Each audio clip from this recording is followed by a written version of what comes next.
You can either stand up and take that small step forward.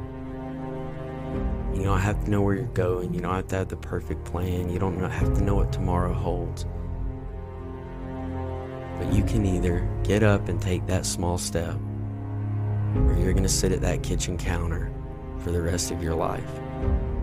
The smallest of steps eventually completes the grandest of journeys. One small step at a time. You work hard, try to stay positive, try to be a good person, do the right thing.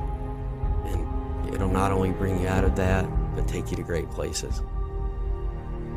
You don't try to build a wall. You don't set out to build a wall. You don't say, I'm going to build the biggest, baddest, greatest wall that's ever been built. You don't start there. You say, I'm going to lay this brick as perfectly as a brick can be laid. And you do that every single day, and soon you have a wall. And I think psychologically, the advantage that gives me over a lot of people that I have been in competition with in different situations is it's difficult to take the first step. Look how big the task is. The task is never huge to me. It's always one brick. I don't want you to think about how you're going to do it. How is none of your business.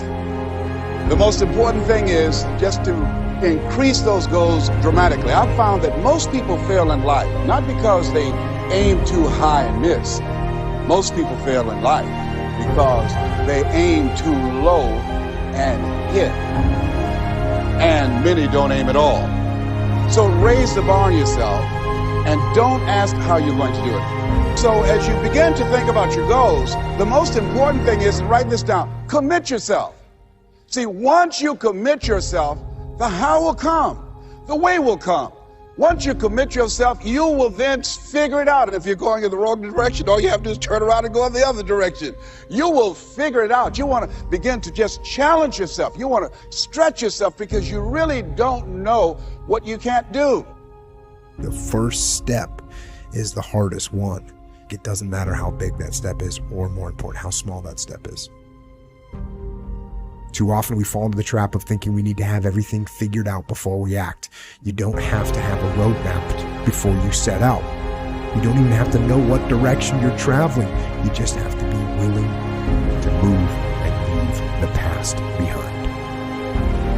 So it is about taking control over what choices you make, deciding to move forward.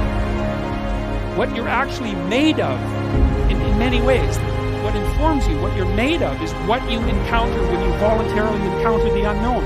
And so the more you voluntarily encounter the unknown, the more you get made of. And the more you get made of, the more there is to you. And then the more you're good at encountering the unknown and restructuring order and calling forth proper order out of the potential of being.